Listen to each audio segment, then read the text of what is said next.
현재 시각 8시 24분 지나갑니다. 지금 보고 계신 머니쇼는 SBS BG앱과 유튜브에서 실시간 시청이 가능합니다. 특히 SBS BG앱 다운로드 받으셔서 시청하시면 다양한 정보 확인해 보실 수 있고요. 더 많은 국내 주식 정보 원하시는 분들은 카카오톡 채널에서 머니를 검색하셔서 친구 추가하시기 바랍니다. 자, 지금 이제 미국 뉴욕 증시 3월 둘째 주 일요일부터 보통 이제 그 데일라이트 세이빙 타임이라고 해서 흔히 말하는 서머 타임이죠. 네. 예, 그러면 이제 당장 오늘 밤 10시 반부터 이제 미증시가 시작이 되는 거고. 오늘부터 그럼 그렇죠. 서머타임이 적용되는 거예요? 그렇죠. 예. 뭐 지금 미국은 여러 가지 변수가 많은 것 같습니다. 뭐 트럼프 대통령 또 일요일 날 폭스 비즈니스 인터뷰도 했잖아요. 여기서 뭐 다양한 내용들이 나오고 있고. 예. 뭐 특별한 내용이 거기서 지금 이제 미국 주식시장 떨어지고 미국 경기도나 우려가 있는데 이거에 네. 대해서 어떻게 생각하냐라는 질문을 받았더니 그 미국의 경제 기반을 강화하기 위한 불가피한 조치고 미국 부의 전환을 위한 과도기다. 이런 거기서 식으로 나온 해석을 얘기구나. 했습니다. 고통 예, 없이는 또 얻을 게 그렇죠. 얻는 것도 없다. 예. 그러네요.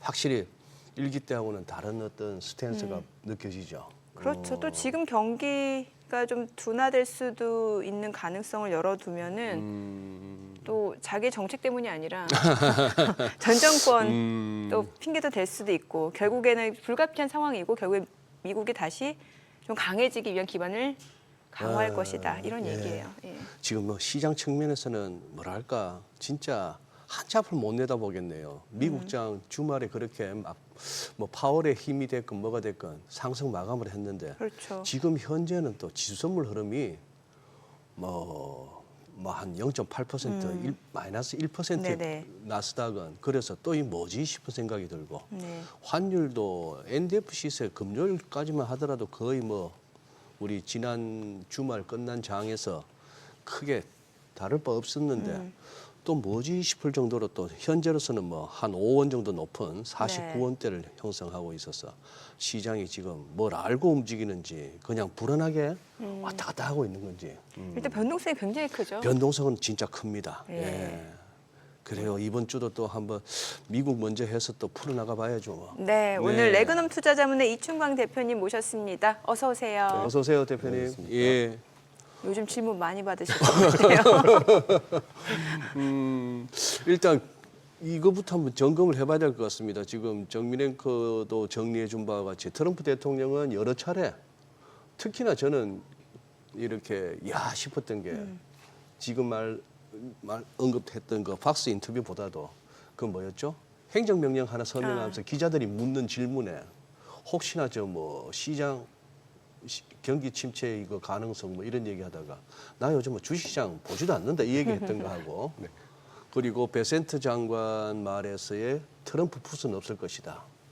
트럼프 풋은 없는데 우리가 정책을 잘하면 새로운 또 용어 그게 결국 트럼프 콜이 돼서 상승을 이끌어낼 것이다.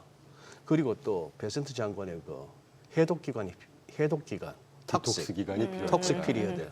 디톡스 디톡스, 피리어드. 예. 그동안에 바이든 때 너무 이 정부 지출 여기에 시장이나 경제가 중독돼 있는데 이제 거기서 프라이빗 쪽으로서의 스펜딩 정상적으로 가야겠다. 야 이거 약 끊으란 얘기인데. 약간. 예? 어디 가다 놓고 이제 약 끊으란 얘기인데 그 금단 정상회가 엄청날 것 같은데. 지금이 그런 과정이라고 생각하고 네. 있습니다. 지금이. 네. 사실은 저도 이런 인터뷰 할 때 네. 적당히 조정은 있지 않겠냐라고 네네. 그때도 말씀드렸던 기억이 나는데 이렇게 심하게 급작스럽게 빠지리라는 생각은 사실은 못했었고요. 네. 그런데 뭐 디톡스 피리어드 딱 적당한 내용인 것 같고 이따가 소개드리겠지만 스캇베센트가 요새 네. 하루 이틀 막 여기저기 가면서 인터뷰하고 있습니다. 이런 과정이 이제 그 시장하고의 커뮤니케이션을 하는 과정인 것 같은데 예. 사실은 저는 그 지난주가 거의 그 변동성이 극단에 거의 그러니까 지난주 기준으로 피크아웃을 하지 않을까 하는 조심스러운 기대를 좀 하고 있고요. 예. 아울러서 말씀이 나오신 김에 제가 사실은 투자자 교육을 할 때 예. 쓰는 차트를 한번 제가 좀 보여드리고 싶은데요. 그래요? 지금 띄워주실지 모르겠습니다. 저는 사실 그 영어를 죄송하지만 하나만 더 쓰면 예. 네. 다이카토미라는 단어가 있어요. 이분법. 이분법. 다이카토미 두 개의 체제로 이분법. 제가 이제까지 경제를 볼 때는 항상 이 경제라고 하는 게 금융 경기 부문하고 실물 경기 부분이 구성이 돼 있죠. 근데 그래프에서 보여준 것처럼 빨강색이 금융 경기를 반영한다고 하면 이 감청색이 이제 실물 경기를 반영한단 말입니다. 이제까지 짧은 경험으로 보면 이 금융 경기를 반영하는 그 안에는 주식시장도 있을 것이고 금리도 있을 것이고 예. 유동성도 있을 것이고 이런 그 금융 경기가 항상 이 단기적으로 출렁출렁하고 할 때는 단기적으로 우리가 언제 얼만큼 빠지고 얼만큼 오를 거냐라는 건 사실은 모르죠. 예. 그런데 조금 더 길게 우리가 뭐 3년, 5년 보자는 게 아니지 않습니까? 1년, 한 2년 정도만 확장을 해놓고 보면 저 감청색 그래프, 실물 경기 펀더멘털이 항상 수렴을 하는 패턴을 보이더라고요. 그래서 제가 항상 찾아뵐 때마다 펀더멘털을 말씀드린 이유가 이 펀더멘털이 어떤지를 봐야 네. 결국은 단기적인 주식시장의 움직임에도 불구하고 우리가 좀 더 편하게 뭐 저가매수 기회를 삼는다든가 아니면 이게 부정적으로 갈 것 같으면 뭐 단기적으로 좀 현금 비중을 늘린다든가 이런 스탠스를 취할 수 있지 않을까 하는 의미에서 제가 펀더멘털을 계속 보여드리고 있는데 그럼 역으로 그 전에 계속 나왔던 이제 경기와 관련된 심리 지표 자체는 크게 고려할 대상은 아니다 이렇게 보시는 그래서 거예요? 제가 매번 사실은 저희는 그 PMI 지표라든가 예, 예. 시간대 소비자 심리 지표 이런 거 잘 안 봅니다 사실은. 그 시장이 좋을 때는 거의 언급도 안 하고 넘어가는 지표들이거든요. 근데 보통 예. 심리가 좋아야 소비가 일어나고 이렇게 선순환이 일어나고 그런 그런데 거 꼭 아닙니까? 그렇지는 않다고 저는 보고 있습니다. 심리는 항상 변할 수 있는 것이죠. 예. 관세 때린다고 하니까 일단 얼어붙는 거 아니겠어요? 근데 그게 실물 경기에 어떤 하드 데이터로 연결하는 거는 네. 항상 그렇게 바로 연결되지 않는다고 저는 보고 있고 경험적으로도 예. 생각을 하고 있습니다. 네. 네.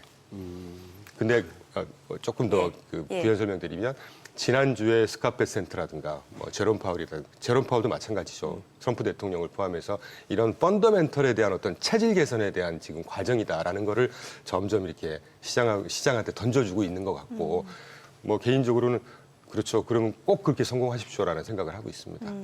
그래야 결국은 미국 경기 펀더멘털이 더 각인일 것이고 장기적으로 보면 지금의 단기적인 움직임에도 불구하고 주식시장은 우상향할 수 있는 토대를 마련하는 것이니까요. 네. 네.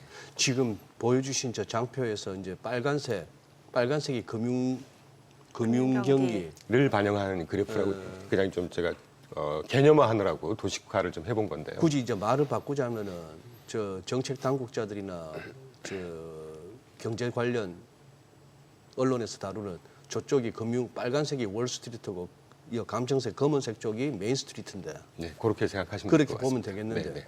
지금 그러면은 우리 이 대표님 보시기에 실물 경기는 괜찮다? 미국 아직 아주 이따 제가 소개드리겠습니다. 이제까지 우리가 심리 지표에 굉장히 많이 불안했고 네. 우려감이잖아요. 네, 지금. 네. 근데 실제로 몇 개 안 되긴 합니다만 뭐 산업 생산이라든가 예. 우리가 리테일 세일즈 전달 굉장히 안 좋아서 걱정했지 않습니까? 네. 그 같은 날 발표된 산업 생산 나쁘지 않았습니다.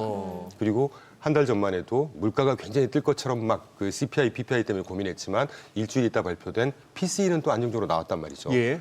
PCE가 CPI나 PPI보다 이 개인 소비 지출 물가 지표라는 게 FMC의 지표인 것이고 예. 실제 PCE 안정되면서 그날 뭐 하루긴 했지만 관세 때문에 지금 시장이 흔들리고 있으니까 예, 예. 전체 흐름을 바꾸진 못하지만 그날 또 안정됐었단 말이죠. 주말에 고용 지표 나왔잖아요. 이거도 네. 좀 저는 해석을 고용 지표 해봐야 될것 전반적으로 같아요. 나쁘지 않다고 생각하고 있습니다. 아, 그래요? 딱 골딜락스 영역에서의 그 고용 지표를 보여줬다라고 생각을 하고 있고요. 15만 건, 15만 1,000건이라고 하는데 예상치가 한 15만 9천 건 정도. 예, 그 정도 경기 침체 우려할 전혀 그런 상황은 아니고요. 근데 파월 의장의 뭐 연설이 그렇게 시장을 돌려 세울 만한 어떤 알맹이가 있었다고 보십니까? 저는 그렇게 생각하고 있지 않습니다. 그러니까 네. 시장이라는 네. 게 지금 심리적으로 굉장히 불안한 것이죠. 심리적으로. 그리고 우리가 뭐 2, 3주 전만 해도 제롬 파월 별로 말 신경 쓰지 않았었지 않습니까? 예, 모처럼 등장했어요. 네. 그런데 중요하게 생각은 안 하지만 네. 저는 제롬 파월이 그 FMC 하고 나서 인터뷰를 한다든가 이렇게 어떤 코멘트를 할 때는 그분의 말을 굉장히 신뢰하는 편입니다. 저는 네네. 개인적으로. 왜냐하면 그분이 경제 펀더멘털이나 물가라든가 이런 거에 대해서 이렇게 코멘트를 하시는 거 보면 항상 그대로 가더라고요. 그분이 예견력이 있어서 그런 게 아니라 네. 생각해 보십시오. 미국의 전역에 12개의 지방 연은이 있습니다. 거기서 공무원들이 아주 그 경제나 파이낸셜 쪽의 전문가들이 온갖 실질 데이터들을 다 긁어서 가공을 해서 통계를 내고 보고하는 정수가 제롬 파월이란 말이죠. 우리가 모르는 실제 알토란 같은 데이터들을 얼마나 많이 보고 있겠습니까? 그분이 미리미리 이렇게 흐름을 보고 있다는 얘기죠. 네. 그래서 그분이 지난 3주 전이네요. FMC 마이뉴트 발표됐을 때 그 연초 물가 효과 의미가 별로 없다. 해석하기 어렵다. 이런 멘트를 날렸지 않습니까? 그리고 물가는 장기적으로 안정되고 있다. 실제 그 이후에 발표된 PCE 안정적으로 나왔고 뭐 그런 흐름들을 보면 그 지난주에 제롬 파월이 때문에 시장이 막 기조가 바뀌는 이것도 사실은 조금 확실히 심리가 약해져 있구나라는 측면에서 그렇게 중요하게 볼 생각은 안 하지만 평소에 제롬 파월이 하는 경제에 대한 코멘트에 대해서는 굉장히 저는 신뢰를 하고 있죠. 네. 저기서 지금 마지막 부분에 경제가 여전히 좋은 위치에 있어서 뭐 연준이 서두를 필요가 없다. 서두른다는 의미가 어느 쪽으로 금리 인하, 금리를 인하 네. 빨리빨리 금리를 인하할 인하 필요는 아직은 쪽으로? 없다. 네. 그런 의미죠. 그러니까 오히려 저런 내용이 이 경제 펀더멘털 관련해서는 굉장히 안도감을 주는 내용 아니겠습니까? 저는 궁금한 게 스캇베센트는 10년물 국채 수익률을 낮추겠다라고 하고 사실 트럼프도 지금 뭔가 재정 적자, 정부 부채를 감안하면 이자 비용을 낮추려면 금리를 인하해야 되는 거잖아요. 이게 사실 제롬 파월하고 지금 스탠스가 약간 다른 건데 뭐 어떻게 봐야 되는 거예요? 다르다기보다는 네. 정부라고 하는 게 여러 창구가 있죠. 경제를 이렇게 조절하는 뭐 이분 유동성을 조절하는 창구만 해도 굉장히 많지 않습니까? 역내포 창구라든가 뭐 TGA라고 그래서 재무부에서 일반 계정에서 이따가 소개해드리겠지만 그런 창구들이 많은 것처럼 정책도 지금 그 백악관에서 하는 정책은 10년물 금리가 금리라고 하는 게 죄송합니다 왔다 갔다 해서 좀 네네네네. 워낙 이슈가 많아가지고 금리라고 하는 것도 잘 아시겠지만 정책 금리가 있고 시장 금리라는 게 있죠. 네. 정책 금리가 왔다 갔다 할수록 거기에 주로 연동을 많이 하는 거는 단기 금리입니다. 뭐 3년 금리 또는 5년물 금리까지 영향을 미치겠죠. 그런데 미국 같으면 지표 금리가 10년물 금리잖아요. 그러니까 시장에서의 어떤 뭐 자동차 대출을 한다든가 모기지 대출을 한다든가 이런 시장에서의 그 실제로 통용되는 금리라는 게 10년물 금리에 연동이 많이 돼 있어요. 그러니까 스캇베센트가 3주 전에 10년물 금리를 콕 집어서 이걸 조절하겠다고 하는 거는 네. 굉장히 시장을 잘 이해하고 있는 분만 하는 얘기입니다. 그러니까 그때 당시에 저는 스캇베센트가 확실히 이 트럼프를 그 가정 교육을 잘 시키고 있으시구나라는 생각을 여담으로 한 적이 네. 있죠. 그래요. 그리고 조금 더 확장해서 말씀드리면 지금 10년물 금리 잡겠다고 하면서 지난주에 또 스캇베센트가 얘기한 거 보면 이 경제 체질 자체를 바꾸겠다는 거 아니겠습니까? 네. 바이든 정부 때 상위 10% 부자들한테 주로 혜택을 많이 주면서 그분들의 소비에 의해서 끌어가는 아주 기형적인 경제를 만들었다면 경제 구조를 만들었다면 우리 정부는 하위 50%에 조금 힘들게 사시는 분들 그리고 이제 중산층 이하의 분들의 배를 불려주겠다. 그게 시작이 10년물 금리다. 그러면서 이제 그 밀레니얼 세대들의 이 집을 살 수 있는 여지를 많이 높여주겠다. 그게 시장 금리를 낮춰주게 되면 모기지 금리도 지금 그러면서 많이 낮아지진 않았지만 뭐 한 3 틱스 정도만 낮아진 것 같아요. 어쨌건 그러면서 모기지 신청 건수가 또 늘어나고 이제 이런 체질 자체를 바꾸겠다는 큰 그림을 지금 그리고 있는 것 같습니다. 저걸 낮춰야 집을 사겠다는 움직임도 좀 그럼요. 회복될 수 있고 그러니까 그런 것들이 실제 차도 펀더멘털 바꿀 수 아니겠습니까? 있고, 오토론이든 모기지론이든 전부 맞습니다. 저기서부터 시작하는 금리니까. 네, 그러니까 주식 시장의 변동성하고 상관없이 펀더멘털 견지를 하는 저 같은 사람은 상당히 좀 아주 그 단기적으로 주식이 막 팡팡 뛰는 이런 조치는 아니지만 이 체질 자체를 아주 근본적으로 바꿔가는 이런 조치라는 의미에서 저는 유의미하게 보고 있습니다. 지금. 그걸 그러한 어떤 트럼프 대통령이나 베센트 재무장관의 그러한 생각을 갖다가 자꾸 거스르는 게 요즘 이제 독일 쪽에 유럽 쪽에 국채 수익률이 막 올라가면서 미국도 내려가다가 끌려 올라가고 있고 거기다가 파월 의장도 같은 말이면 저렇게 하는 바람에 오히려 국채 수익률은 또 뛰는 쪽으로 그러게요. 좀 서로 좀 안 맞아요 둘이 그러니까 케미가. 제가 말하는 게 딱 그 포인트예요. 약간. 파월하고 트럼프하고 쪽은 좀 안 맞는 것 같아요. 그런데도 불구하고 저 같으면 네. 트럼프 말에 좀 신뢰를 줄 거냐, 제롬 파월의 말에 따라서 투자 전략을 수립할 거냐, 저는 제롬 파월의 말에 따라서 투자 전략을 파월 수립할 쪽에 것 같습니다. 맞춰야겠다. 왜냐하면 이분은 정치적 이해관계가 없으시잖아요. 정치적? 정치적인 이해관계가 없는 분이죠. 그러니까 순수하게 경제의 흐름이나 경제 이 펀더멘털 체질에 관심이 있으신 분이기 때문에 그러니까 우리가 경제를 예상을 해야 되지 않습니까? 야, 우리 이충광 대표님 생각보다 순수하시다. 제롬 파월 제롬 파월이라기보다도 연준 의장 같은 자리에 올라가는 많은 사람이 어떤 정치적 이해관계로부터 자유롭다. 그렇게 생각해 주신다는 건 정말 순수하신데. 그분의 어떤 그 제롬 의장으로서의 정치적인 관점보다는 시장을 바라보는 관점에 저는 신뢰를 하고 싶다는 얘기죠. 시장을 바라보는 관점. 저 역시도 대학원에서 뭐 국제 정치를 공부했기 때문에 지금 뭐 독일 문제라든가 뭐 중국 문제라든가 우크라이나 문제도 결국은 이게 미소 이 투탑의 싸움이거든요. 관심 많습니다. 그런데도 불구하고 미국에 투자하는 사람으로서 투자 전략을 어떻게 수립할 거냐? 그 기준 중에 굳이 트럼프냐 제롬 파월이냐라고 했을 때 저는 제롬 파월 레코멘트 시장을 보는 관점을 제롬 파월의 관점을 더 참고를 많이 하고 싶다는 말씀이죠. 근데 아까 이제 대표님께서 말씀하신 지난주가 어떤 시장 변동성의 극치 뭐 최고존을 지나는 거 아니냐라고 이제 말씀을 하셨는데 네. 아니 이제 금요일 날 그렇게 극적 반등이 나왔으면 오늘 뭐 늘 보듯이 이 시간 무렵에는 사실 미국 증시 3대 지수 지수선물 보면은 거의 뭐 약보합 내지 강보합에서 머물러야 되는 시간대인데 지금 뭐 나스닥이 한 200포인트 넘게 이렇게 막 빠지는 걸로 선물이 나오니까 이제 아직도 싶은데 그 지금 약간 이 빅스라든지 여러 가지 시장의 변동성 지표는 어떻습니까? 뭐 스큐라든지. 예. 말씀 좋은 질문 감사드리고요. 네. 이 빅스 지수는 뭐 S&P 500의 종가 기준으로 수치로 나타내는 예. 거니까 시장의 변동성이 굉장히 올라가는 스파이크 된 모습을 예. 보고 있습니다. 그래프 보시는 것처럼. 근데 반면에 이 다음 페이지 스큐 지수를 네. 저는 개인적으로 스큐 지수를 근한 20년 동안 참고를 하고 예. 있거든요.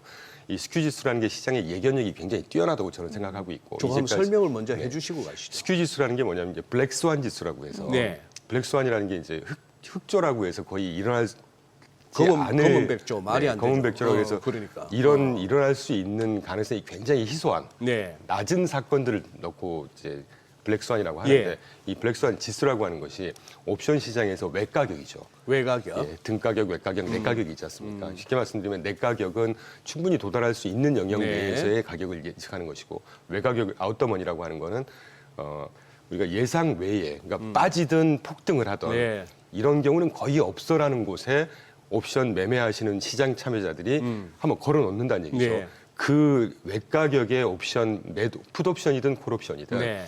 매매 또는 매수 포지션을 갖고 산출하는 지표예요. 어허. 그러니까 향후에 한 달 정도의 예. 이 내재된 변동성에 대해서 굉장히 선행력이 높아요. 근데 지금 이 스큐 지수라고 하는 것이 이전 스파이크한 이후에 급작스럽게 많이 빠지고 있지 않습니까? 네. 이렇게 되면 시장의 변동성은 조금 드라마틱하게 항상 빠지는 패턴을 보였습니다. 이 선행력이 높기 때문에 스큐 지수가 높다는 얘기는 시장 변동성이 크다는 오르든 빠지든 오르든 굉장히 빠지든. 큰 폭으로 움직일 거라는 걸 선행력을 보여주는 것인데 네. 최근께 보면 아주 드라마틱하게 빠지고 있잖아요. 그래서 이제 우리가 그 소위 전문가라고 하면 틀리던 맞던 뭔가 근거를 가지고 예측을 말씀을 드려야 된다고 저는 생각하고 있습니다. 네. 그래서 제가 말로만 그냥 이제 지난주 좀 극단의 변동성은 잦아질 것 같다는 말씀보다 이런 스큐 지수 같은 거를 보면 또 선행력이 굉장히 경험적으로 높기 때문에 이런 것들을 보면 시장의 변동성이 그래서 아까 제가 지난주가 거의 이제 이 변동성의 피크였던 시기가 아닌가 하는 느낌이 들고 있다는 것이죠. 그렇게 보신다. 네. 또 역으로 보면 저러다 또 튀어오를 수도 있겠네요. 예, 또. 변동성 자체가 심합니다. 그렇기 때문에 아까 앵커님 말씀해 주신 것처럼 네. 금요일 날도 극적인 반등이 나왔었지만 또 오늘 또 빠질 수도 있고 이게 말씀이 나온 김에 저는 한 4월 2일까지는 이럴 것 같아요. 4월 2일. 4월 2일이 이제 보편 상호관세를 그때 네. 구조적으로 때린다는 거지 않습니까? 예. 그렇게 되면 그때 이제 조금 길게 보면 그때 오케이 알았어 이제 이렇게 상호관세 때리는구나. 그 이후에 또 뭔가를 때릴 뭐 어떤 관세에 대한 어떤 조치는 없을 것 같고 야. 조금 길게 보면 그렇게 생각하고 있죠. 아 진짜 우리 그 우스갯소리로 왜 4월 2일이야? 4월 1일이 만우절이라서 그런가 했더니만 트럼프 대통령 진짜 그렇게 얘기하더만요. 저럴 때 얘기했잖아요. 네. 맞아요. 그 정민의 그뭐 에이 싶었는데 진짜 아, 제 트럼프, 말을 안 믿으신 거예요. 트럼프 대통령 그러더라고. 아, 진짜 4월 그랬다니까요. 1일은 풀스데이 네. 만우절이니까. 그래서 4월 2일. 참네. 네. 예. 아 저는 트럼프 대통령이 그러니까 중장기적으로 봤을 때 지금의 잠깐의 미국의 경기 둔화를 그러니까 일부러 유도하는 게 아닌가라는 생각이 들어요. 왜냐하면은 그 앞서 그러니까 우리 시간으로 이제 밤 12시 그 폭스 비즈니스 인터뷰에서 지금 이제 이렇게 시장이 좀 크게 움직이고 출렁이고 또 미국 경기 둔화 우려가 나오는 것에 대해서 결과적으로는 부의 회복을 위한 전환기다. 지금 불가피한 조치다. 미국 경제를 조금 더 기반을 강화하기 위한 조치다라는 얘기를 했단 말이죠. 본인도 지금 일시적으로 경기가 약간 둔화될 수 있다는 걸 알고 있다는 거거든요. 감안을 하고 있겠죠. 감안하고 있다. 네, 네. 그러면은 사실 또 올해 보니까 미국의 정부 그 부채 만기가 많이 도래한다고 해요. 올해부터 이제 많이 도래를 그렇죠. 합니다. 예, 그럼 이게 또 리파이낸싱을 하려면은 금리가 낮은 게 더 유리한 거잖아요. 그런 그렇죠. 측면에서 미국 입장에서는 예, 유리한 금리 인하를 유도할 수밖에 없는 거고. 근데 지금 제롬 폴은 계속 경기 좋다고 하니까 이게 좀 결이 다른 거잖아요. 그러니까 또 이게- 재정 적자도 또 줄여야 되는 상황인 거고. 예. 그러니까 근데 이제 여기서 중요한 포인트 하나만 예. 제가 애드업하고 나가면 주식 시장이 흔들린다고 해서 네. 보통 일반 투자자분 제가 많이 만나지 않습니까? 이분 PB 분들도 그런 분들이 네네. 있으세요. PB 분들을 절대 폄하하는 게 아니라 이제 워낙 이 주식 시장이라는 게 파급력이 크기 때문에 네. 주식이 흔들리면 경기가 따라서 흔들린다고 생각을 하시는데 완전히 반대입니다. 주식은 경기 펀더멘털을 나타내는 선행지표 수십 가지 중에 하나일 뿐이에요. 펀더멘털이 실제 경제 흐름이 어떤지를 보고 네. 이걸 반영하는 게 주식이란 말이죠. 대신 주식의 흔들림은 좀 빨리 오죠. 이러니까 이제 조금 좀 착각들을 하시는 경우가 있는데 앵커님께서 지금 제가 절대 앵커님 네네네. 견해에 폄하하자는 게 아닙니다. 아니 이제 그런 의견도 있다라는 걸 저는 이제 말씀드린 그러니까 그것들을 거예요. 제가 좀 불식시키고 싶어요. 예, 예. 제가 지난주까지는 워낙 이 변동성이 심하니까 네. 제가 일주일에 한 서너 번 방송을 나가는데 되게 조심스럽더라고요. 근데 이번 주 제가 결심을 했습니다. 네. 내일도 나가야 되고 뭐 하는데 네. 이제부터는 그 투자자분들한테 욕을 먹더라도 네. 펀더멘털이 탄탄하다는 걸 아, 제가 증거로 예. 보여드리고 싶어요. 제가 좀 빨리빨리 넘어갈 테니까 이 그래프를 네.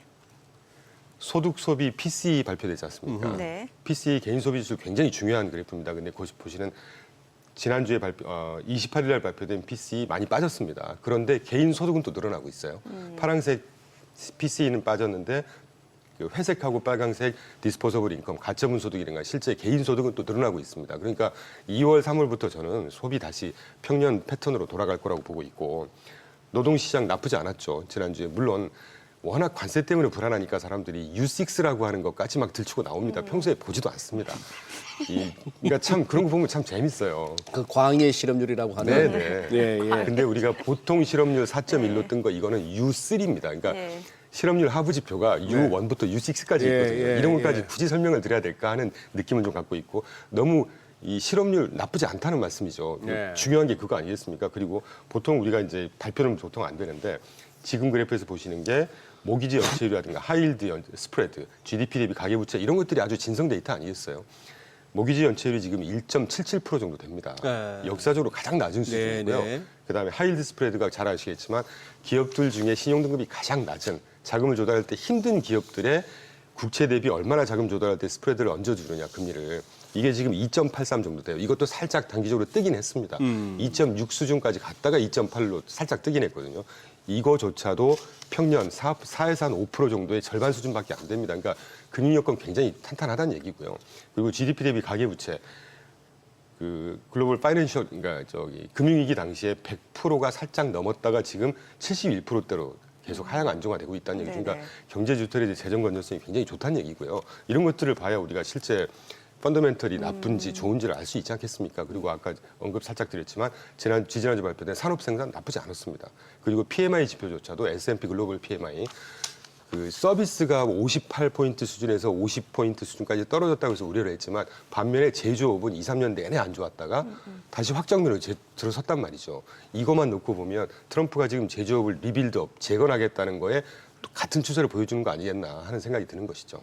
그래서 경기 부진에 대한 우려를 우리가 하는 건 괜찮지만 네네. 실제 경기가 지금 부진을 향해 달려가고 있는 죄송합니다. 모습은 전혀 아니다라는 말씀을 꼭 드리고 싶었죠. 야, 지금 저 화면은 지금 이 대표님의 그 설명을 갖다가 그야말로 극명하게 시각적으로 보여주네요. 그 경기 침체가 온다든지 할 때는 저 세 개의 그래프, 뭐 GDP 대비 가계부채가 제일 위에 있는 오렌지색이고 하이힐드 스프레드가 가운데 있고 모기지 연체율이 다 치솟아야 되는데 그렇죠. 지금은 치솟는 게 셋 중에 하나도 없네요. 하나도 없습니다.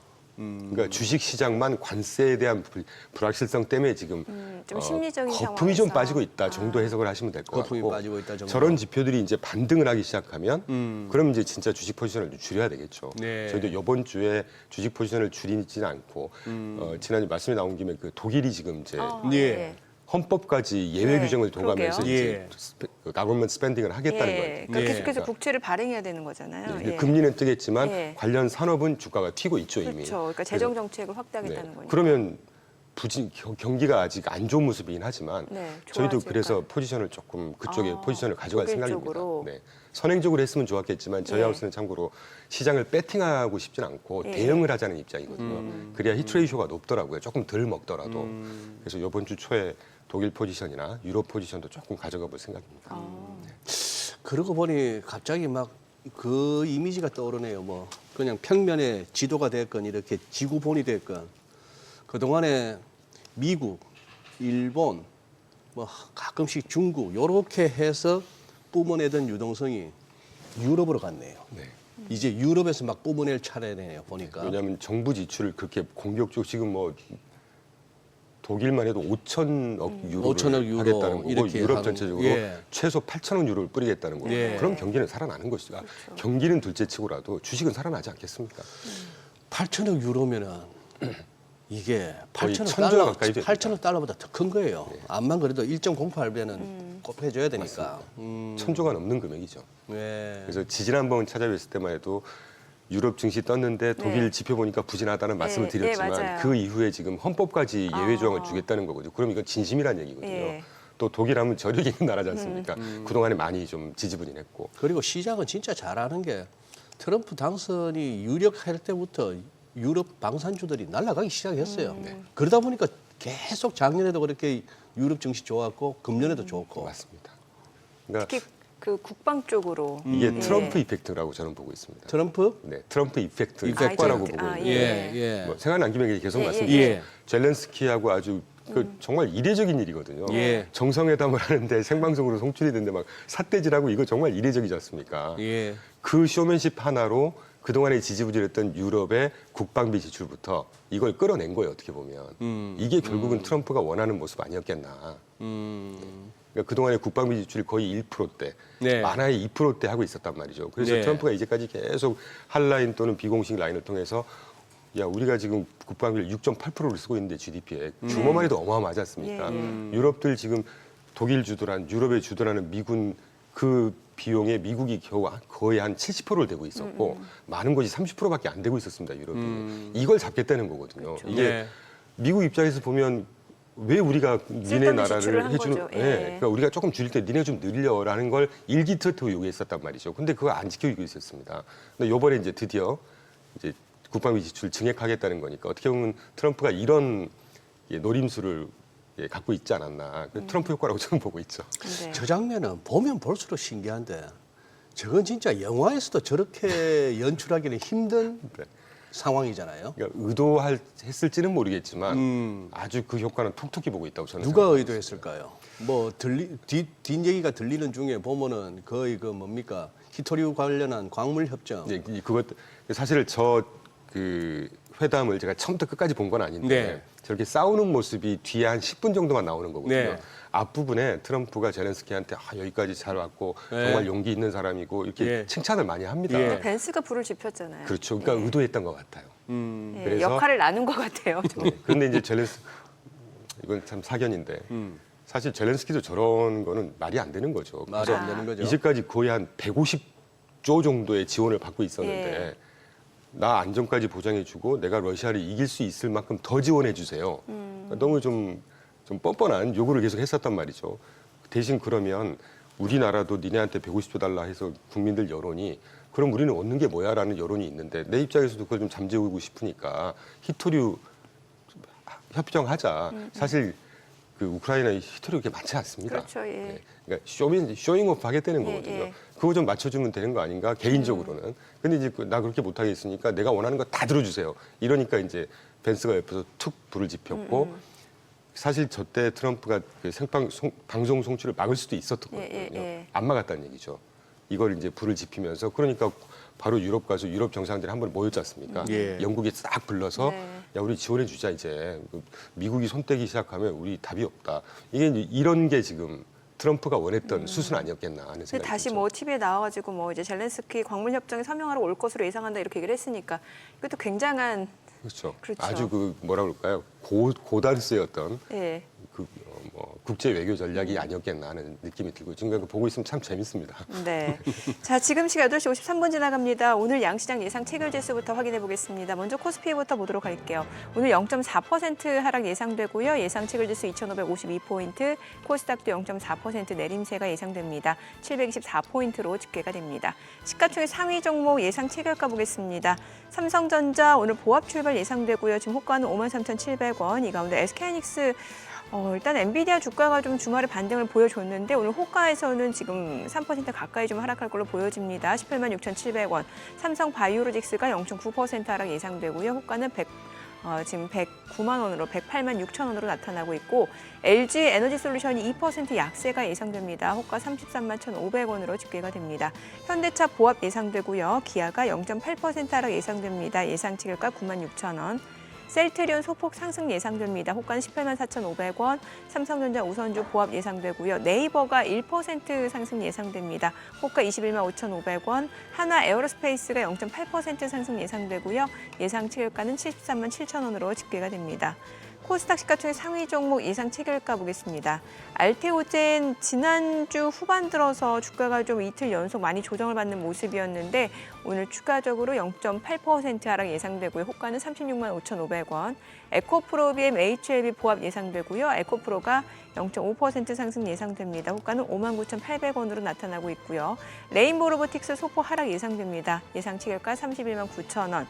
그리고 리가캠바이오가 오늘 1% 약세가 예상되고요. 호가는 10만 3,500원. 리가캠바이오도 지난주 후반에 좀 많이 떨어졌었죠. 제 가운데 삼천당제약 3% 하락 예상되고요. 호가는 18만 8,600원. 클래시스 강보합권 예상됩니다. 예상 체결가 5만 9,100원이고 휴젤, 코롱티슈즈는 보합 출발 예상되고 있습니다. 자, 이제 개장까지 한 5분여가량 남았는데요. 일단 뭐 양시장이 지금 하락 출발 예상되고 있는 상황인데 글쎄요. 뭐 최근에 국내 증시도 보면 변동성이 굉장히 크잖아요. 네, 예, 그러니까요. 오늘도 어떤 흐름을 네. 보여줄지 쉽게 예측이 안 되네요. 어쨌거나 뭐 토요일 아침에 확인했던 야간 지수선물 주말 마감은 그래도 뭐 한 0.3%대 강보합이었는데 지금 이렇게 아무래도 뉴욕 증시 지수선물 흐름을 좀 반영하기도 하고 뭐 이런 해서 좀 이제 혼조세로 시작할 것 같은데 아까 지금 이제 이 대표님하고 나눈 말씀 중에 이제 저는 계속해서 저는 나름대로 또 이렇게 차트로 시장을 계속 점검하다 보니까 유럽 증시가 뭐 닥스도 그렇고 독일 닥스도 그렇고 유로스톡스도 그렇고 이 조금 버거운 레벨에 오긴 온 것 같아가지고 이게 이제 계속 갈 수 있을까 하는 좀 의문은 생기네요. 좀 이렇게 좀 쉬었다가 하고 차익 실현도 나오고 가야 되는 거 아닌가 싶은 대목인데. 저도 좀 비슷한 느낌은 듭니다. 네. 사실 제가 뭐 차티스트는 아니지만 네네. 그래요. 지금 여기 또 재밌는 뉴스가 그 영란은행의 총재로 수입돼 갔던 캐나다 국적의 마크 카니가 BOE 그때 한참 그 금융위기 이후에 그걸 했지 않습니까? 이제는 드라기 이름도 가물가물하네. 그 마리오 드라기 22 총재할 때 영란은행 총재하면서 마크 카니가 버냉키하고 같이 막 돈 뿜어대면서 이제 세상 구한다고 했던 이 양반이 지금 트리도 후임 총리로 거의 확실시되네요. 약간 그러면 좀 변화가 있을까요? 그러면 긍정적인 변화가 분명히 긍정적인 있을 거라고 변화다. 생각하고 있습니다. 트리도보다는 트럼프 대통령하고 좀 통할 수 있는 당연하다고 생각하고 있고요. 저는 트리도에 대해서 이렇게 높게 평가하는 입장이 아니기 때문에 적어도 예. 경제 정책에 있어서는요. 네. 네. 그래요. 또 시장을 아는 사람이고 하니까. 네. 그렇게. 이미 중국 쪽은 아예 또 안 보시는 거예요, 아직은? 보고 있죠. 지금 보고 굉장히 계세요. 중요하기 때문에. 중국 쪽. 네, 지금 뭐 중국에서 그 딥식 이후에 막 예. 쏟아내고 그러고 있는데. 그러니까 최근에 저는, 보면은 독일하고 중국 쪽이 또 좋잖아요. 특히 맞습니다. 중국이라든지 뭐 항생 이쪽, 또 네, IT 쪽. 예. 근데 이제 저희는 투자는 안 할 겁니다만 중국을 관심 있게 보고 있고 당분간은 지난번에도 앵커님 혼자 그때 진행하실 때 네네. 단기적으로 중국은 단기적인 플레이를 하실 거라면 살짝 엑스포저를 가져가도 예. 되시지 않겠나 예. 그런 말씀을 드렸죠. 아직은 유효하다고 보고 있습니다. 근데 길게 갈 거라고 생각하지는 않지만요. 그래요. 업종으로는 지금 어떻게 보세요? 우선 지금 미국 쪽에 약간 이제 빅테크가 흔들렸지 않습니까? 많이 흔들리고 있죠. 네. 많이 흔들리고 있는데. 저는 딱 하나를 꼽으란다라고 하신다면 올해는 부동산 분야를 되게 좋게 보고 있습니다. 계속 부동산 말씀 주셨어요. 네, 예. 리츠 부동산. 예. 네. 왜냐하면 10년물 지금 미국 얘기죠. 예, 미국 말씀 기준으로 말씀드리는 겁니다. 이제 우리나라 같으면 제가 투자를 하지 않기 때문에 네. 좀 외람되긴 하지만 뭐 군수업종 정도 지금 잘 나가고 있지 않습니까? 예. 방산 작년 쪽이요. 예. 작년 가을인가부터 우리나라 가끔 질문을 받을 때 예. 이제 군수산업 쪽에 관심을 좀 가져보셔라.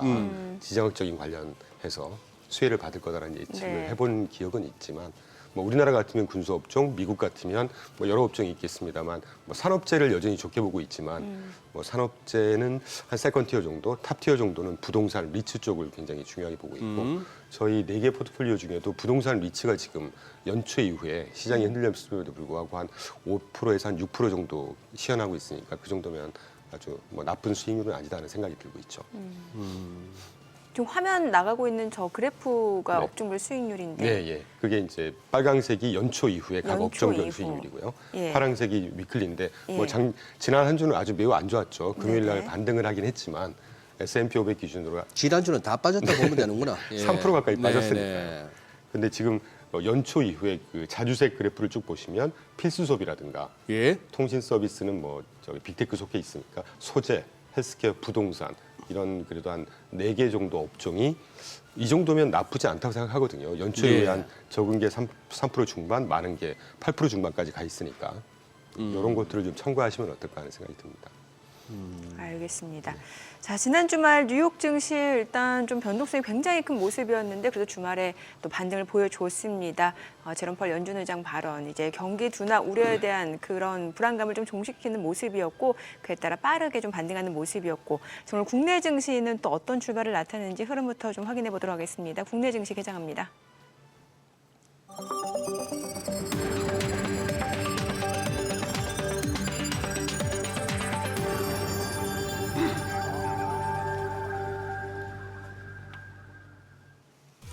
네, 3월 10일 월요일 국내 증시 개장했습니다.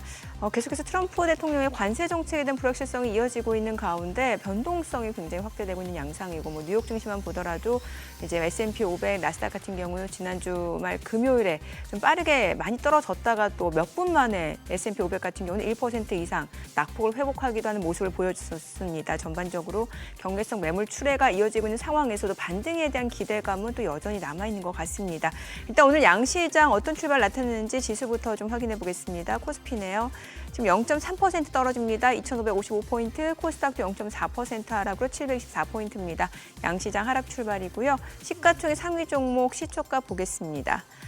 지금 삼성전자가 약보합권으로 53,600원이고요. SK하이닉스가 2% 하락합니다. 18만 9천 원.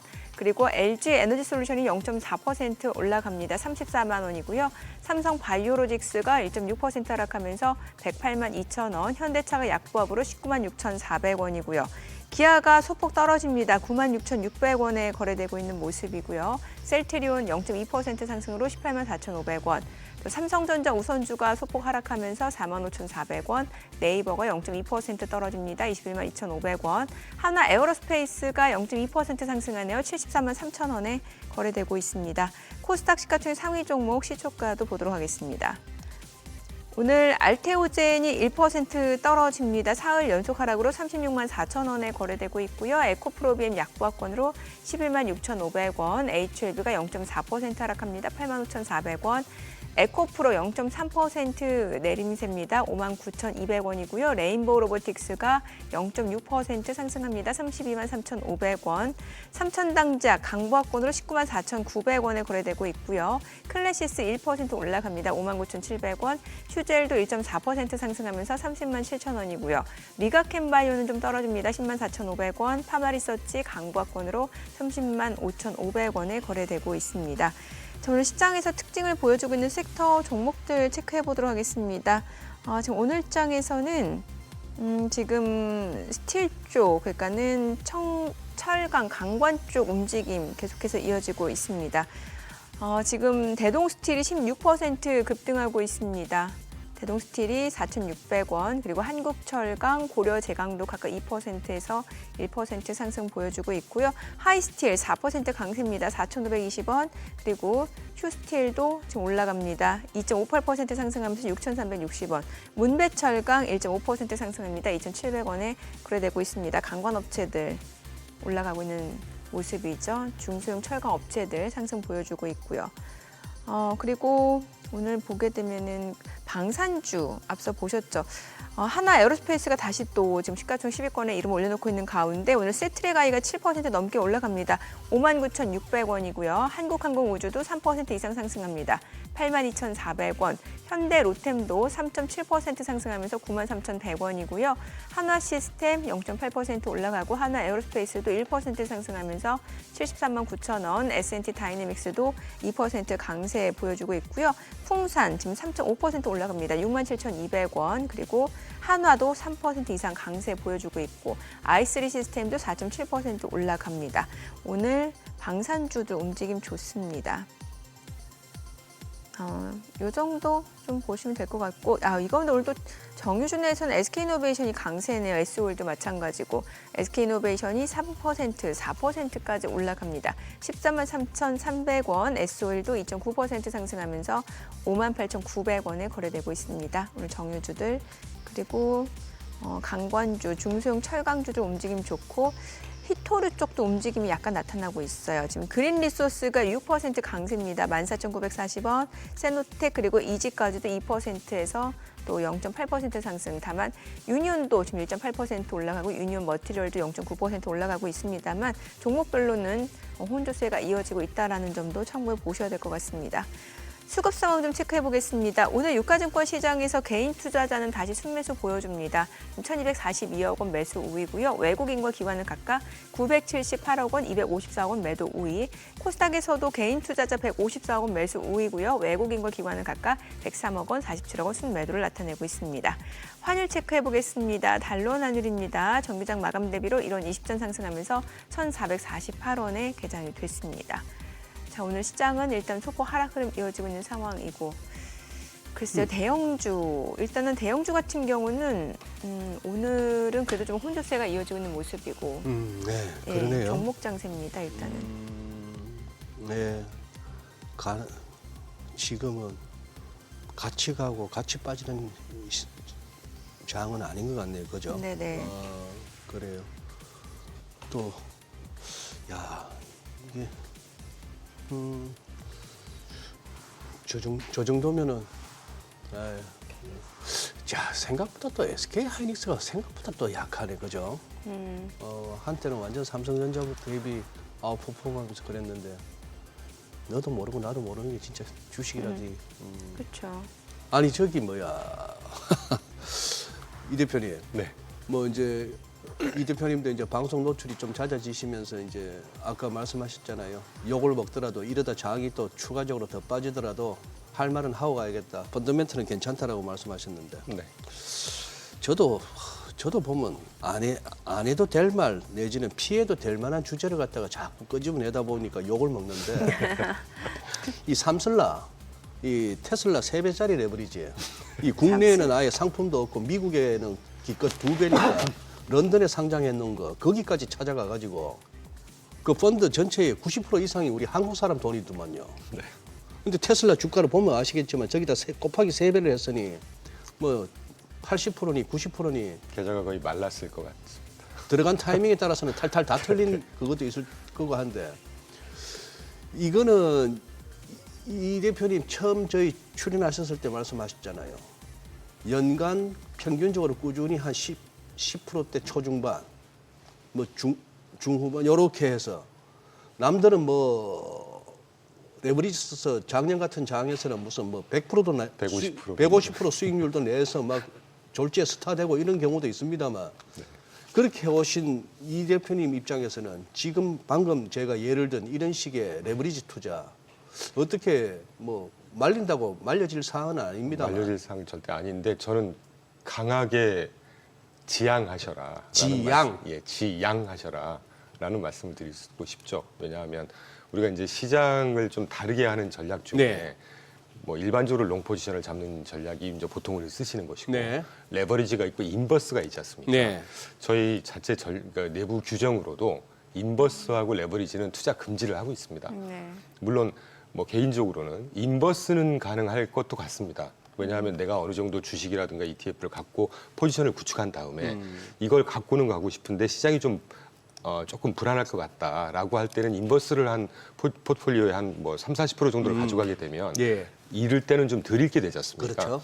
근데 이제 레버리지라고 하는 것은 먹을 때는 많이 먹겠죠. 네. 그런데 이게 이 관리가 안 되지 않습니까? 포트폴리오의 수익률 자체가 우리도 예측을 할 수는 없지만 이만큼 빠졌을 때 우리가 이제 뭐 밸류에드 리스크라든가 이런 리스크 관리를 하다 보면 어느 정도 그 최악의 경우에 손실률이 얼마나 날 거냐를 대충 예측을 하고 가거든요. 예. 근데 거기에 아주 정면으로 위배되는 전략이란 말이죠, 레버리지는. 예. 좋은 쪽이든 나쁜 쪽이든 이게 수익률, 이 포트폴리오의 수익률의 그 어떤 관리 자체가 안 돼 버리기 때문에 이게 뭐 좋은 쪽이든 나쁜 쪽이든 저는 굉장히 좀 기피하시는 게 좋다는 생각을 하고 있습니다. 이제 뭐 예, 그 말씀은 뭐 어지간하면 다 학계에 계신 분들은 네네. 더 그렇게 얘기하실 거고 진짜 현장에 계신 이 대표님도 지향이 아닌 지양하시라 말씀하시지만 제가 봐서는 이쪽에 발들이신 분들은 뒤에 안 들어옵니다 이거. 맞습니다. 이것도 많이 하기 위해서는 3배 아니라 30배짜리 레버리지라도 있으면 하겠다. 우리 과거의 FX 마진 보세요. 맞습니다. 증거금 2%, 레버리지 50배도 썼습니다. 그러니까. 뭐 그렇기도 했는데 이게 우리 한국인 DNA에 저는 있다고 보거든요. 그러면 제 얘기가 왜 그 비싼 수수료 줘가면서 런던까지 가게 하냐고요. 차라리 우리 국내에 만들죠. 그러면은 수수료라도 국내에 떨어지지 않습니까? 국내 맞습니다. 증권사에. 네. 왜 영국에다 줘야 됩니까? 그러니까요. 어. 저도 비슷한 생각을 하고 있습니다. 그죠? 네. 지금 뭐 말씀이 나와서 말이지만 뭐 블랙락이라든가 SEC에서 이제 비트코인 뭐 ETF 같은 네. 거 허용을 해주고 예. 이런 게 정부 입장에서 비트코인이 뭐 CBDC에 포함이 될 거다 이런 스탠스는 전혀 없거든요 지금. 네. 그런데 그거를 금융시장으로 이렇게 인정을 해줬다는 얘기는 예. 세수 확보라든가 수수료 수입이 어차피 나가는 돈이기 때문에 네. 저는 그런 식의 시각을 좀 갖고 있죠 저도. 그런데 트럼프 대통령이 비트코인을 갖다가 비축자산으로 하긴 한다 했지만 그 행정명령의 내용이 추가로 사는 것보다 현재 뭐 압수가 됐고 뭐가 됐고 미국 정부가 보유하고 있는 걸 팔지 않는다 쪽의 비축이었어요. 예, 그러니까 그러다 좀- 보니까 이제 좀 실망하는 양상인데 애초에 저는 제가 이제 트럼프의 좀 빙의를 해보자면 빙의 네. 트럼프라는 분은 이 가상화폐가 정말 화폐로서의 가치가 있을까? 저는 부정하고 있을 것 같습니다. 원래 그렇게 가상화폐에 우호적인 분이 아니었어요. 순전히 정치적인 스탠스 때문에 네네. 대선 활동하면 그러니까 후보 활동하면서 네. 이제 그쪽 표밭을 신경 쓰는 멘트 정도라고나 저는 생각을 하고 있습니다. 이런 말씀을 드리면 또 비트코인계에서 얼마나 욕을 먹을지 모르겠지만 네. 근데 이렇게 비트코인에서 약간 배신당했다고 표현할까? 또 그럴 수도 있는 여지가 좀 있잖아요. 네. 다른 데서도. 근데 뭐 시장이라고 하는 게 30조짜리 시장이고 미국이 뭐 지표나 이런 그 구성으로 보면 수만 가지가 믹스돼서 굴러가는 경제지 않습니까? 네. 그때 저는 낙관주의자이고 싶다는 게 안 좋은 소식, 좋은 소식이 있으면 좋은 소식을 따라서 투자하면 되는 거 아닌가 하는 생각을 하고 있죠. 미국 주식시장 이제 좀 바닥이 지났다라고 보시는 거예요? 어떻게 네, 보시나요? 저는 딱 그렇게 보고 바닥 있습니다. 지났다. 뭐 여기서 좀 더 흔들릴 수는 아, 있겠지만 예. 극심한 변동성은 이제는 좀 피크아웃하지 않을까 하는 생각을 하고 있습니다. 그래서 이제부터는 저가 매수를 좀 하셔라라는 말씀을 좀 강하게 드리려고 합니다. 이번 주부터는. 저가 매수. 그런데 이제 기존의 그런 섹터가 아니라 앞서 말씀 주신 뭐 부동산, 리츠 그쪽으로 네, 그런 쪽에 조금 더 뭐 꼭 100%가 아니라 뭐 빅테크 싸져 있으니까 예, 한 20, 예. 30% 산다면 예. 한 동일한 비중으로 부동산 이런 쪽도 좀 노출을 가져가시면 어떨까 하는 생각이 들고 이렇게 제가 이렇게 말씀 뭐 드릴 수 있는 그래서 제가 이런 말씀 드리는 게 아니라 저도 네. 그런 생각을 하고 있지만 지난주 그 3월 4일, 5일 경이었던 것 같은데 그 레리 핑크가 네네. 이제 블랙락의 회장 아니겠습니까? 이분이 또 의미가 굉장히 있는 게 예. 저는 블랙락이라는 회사가 운영을 잘한다고 생각은 하진 않거든요. 아주 종합자산 운용사고 예. 모든 모든 걸 다 깔아놓는 운용사 정도라고 생각하지만 예. 레리 핑크가 굉장히 이번 국면에서 중요한 것이 트럼프하고 굉장히 사이가 가깝습니다. 그리고 지난주 후반에 파나마 운하가 이제까지 한 50년 전에 미국이 파나마한테 네. 운영하는 네. 운영권을 줬는데 예. 그게 지금 중국 군대까지 주둔하면서 중국이 다 네. 먹고 있었다는 예. 거거든요. 그걸 지금 깨뜨리다 그리고 지난주 금요일 날인가 뭐 목요일 날 블랙락에서 27조 원을 들여서 운영권을 획득을 해버렸어요. 블랙락에서. 그 정도로 밀어간 게예요. 지금 네. 백악관하고 그분이 시장을 뭐라고 말씀드렸냐면 큰 하락이 있으면 사라 바이 더 딥 해라라고 아주 강조를 하셨단 말이죠. 시장 전세가 지금 뭐 망가지는 거 아니다. 세상이 끝난 거 아니다 지금 항상 이런 과정이 있을 것이고 향후에 좀 길게 보셨더라고요. 올해 하반기 정도가 이제 매수 타이밍이 그때부터 이렇게 상승을 할 건데 그 전까지 빠지는 거 바이 더 딥 해라라고 아주 목놓아 강조를 하셨고 저는 그런 입장에 조금 동의하는 입장이고 시장의 바닥은 그분이 말씀하신 것처럼 올해 하반기보다는 조금 더 일찍 올 거라고 보기 때문에 지금부터는 뭐 저가 매수 버튼 피싱 하셔라라는 말씀을 좀 드리고 싶습니다. 데일리 차트, 일간 차트 같은 거 짧은 차트를 보면은 대표님 저도 사고 싶어요. 힘들죠. 저도 사고 싶은데 네네. 혹시나 이걸 갖다 위클리나 먼슬리처럼 큰 차트로 이렇게 전환을 시키고 나면은 혹시 A, B, C가 있을까? 지금 이제 요 첫 하락 파동에 대한 반등 국면이라면 여기서도 어떤 단기적인 기회는 있을 수가 있고 여기서 못 나온 분들은 좀 정리할 기회가 생기겠는데 혹시 이 무서운 이 킬러 C 웨이브가 있을까 봐. 네. 그 부분은 계속 뭐 점검해 나가면서 그렇죠. 대비할 수밖에 저 없겠죠. 같은 경우는 그 기준을 펀더멘탈 흐름을 갖고 펀더멘탈로 기준을 삼는 본다. 것이고요. 근데 펀더멘탈 흐름이 지금 나쁜 정말 막 경기가 부진하고 있고 이런 모습이 전혀 아닙니다. 제 생각이 아니고 실제 지표가 그렇게 네, 보여주고 있거든요. 네. 네, 그런 생각을 드리고 아까 예. 모두의 그 앵커님께서 정부 지출 살짝 아, 언급하신 예, 제가 예. 저는 최근에 가장 중요하게 보고 있는 차트인데 네. 이걸 꼭 보시면 네. 그 트럼프의 스탠스만 놓고 보고 인터뷰라든가 코멘트를 놓고 보면 이 트럼프 정부가 지금 새롭게 입각을 하면서 정부 지출을 굉장히 긴축하고 있는 그런 느낌이 막연하게 드실 거예요. 예. 그런데 그 트레저리 미국 재무부 홈페이지를 들어가시면 데일리 트레저리 스테이트먼트라고 해서 그 재무부에서 이제 현금 유동성을 관리하는 창구가 있을 거 아닙니까? 네네. 그 창구에 잔액이 얼마냐를 매일매일 업데이트를 합니다. 예, 예. 그러니까 아주 그 믿을 만한 투명한 데이터라는 거거든요. 네. 글씨가 조금 작아서 안 보이시겠지만 좌측 그 세 개의 테이블을 보시면 아래부터 2월 21일 당시에 예. 그 트레저리 재무부 일반 계정의 잔고하고 2월 27일 그리고 3월 6일 올라올수록 최근 걸로 쭉 그려놨거든요. 네네. 2월 21일 현재 7,380억 달러였습니다. 예. 잔고가 그러니까 한 예. 1,000조 가까이 됐다는 얘기죠. 27일 날 일주일 있다가 5,370억 달러로 줄어들더니 3월 6일 날 지난주 말에 5,290억 달러로 줄어들었어요. 이 말이 무슨 말이냐면 지금 한 달 덜 되는 기간 동안 거의 한 250조 정도 잔고를 줄였다는 얘기니까 네네. 재무부에서 가지고 있는 현금을 줄였다는 얘기는 그 현금이 시장으로 정부 지출을 통해서 지금 제공을 해줘 놓고 있다는 얘기입니다. 예, 예. 그 추세가 오른쪽 그래프에서 보신 것처럼 지난 권색 그래프가 같은 기간 동안에 작년 정부 지출 흐름이었고 위에 약간 파란색 그래프가 올해 흐름이거든요. 네. 작년보다 더 공격적인 정부 지출을 하고 있다는 얘기예요. 그러니까 스탠스나 정부 체질을 바꾸기 위해서 다소 매파적인 스탠스를 취하고 있지만 실제 정부가 지출해야 되는 돈을 더 많은 금액을 공격적으로 지출을 하고 있다는 얘기입니다. 트럼프 정부가 지금. 이런 것들이 정말 진성 데이터 아니겠나. 그리고 이런 것들이 경제 펀더멘탈에 당장 소식이 뭐 하루, 이틀, 뭐 일주일, 이주일 영향을 미치는 않겠지만 이런 정책이라고 하는 것은 잘 아시겠지만 조금 길게 한 달, 두 달, 1분기, 2분기 이렇게 영향을 미치는 거란 말이죠.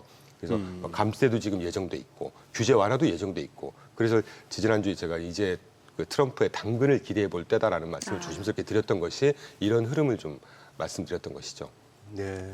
아이, 어떻게 예. 보면은 바이든 때보다도 트럼프 행정부에 들어서는 뭐 일론 머스크의 도지가 하는 일도 그렇고 정부 쪽에서의 정부 지출은 많이 줄지 않겠느냐라는 우려가 시장 내 유동성 측면에서는 그러면 돈줄은 조금 말라들 수도 싶지만 실제로는 더 공격적인 실제로는 지출을 하고 공격적인 있다는 지출을 얘기죠. 하고 있고 또 뭐 제가 또 기대하는 바는 그 돈 어분대로 빠지지만 않으면 그걸 지금 잡겠다는 겁니다. 예. 그래서 아주 우선 저는 뭐 개인적으로 기대하고 있죠. 몇천억 달러씩 한 번씩 갔다 하면 몇천억 달러씩 그렇게 갔는데 그 돈이 다 어디로 갔는지 지금 모르는 상황 아닙니까? 네. 그런 눈먼 돈만 줄여 나가도 그럼요. 예, 정말 맞는 말씀하시죠. 그러네요. 알겠습니다. 오늘 여기까지 듣겠습니다. 내용 잘 들었습니다. 네, 고맙습니다. 고맙습니다. 네, 오늘 들으신 내용과 관련해서 더 다양한 정보 원하시는 분들은 카카오톡 채널에서 머니랩 검색하셔서 친구 추가하시기 바랍니다.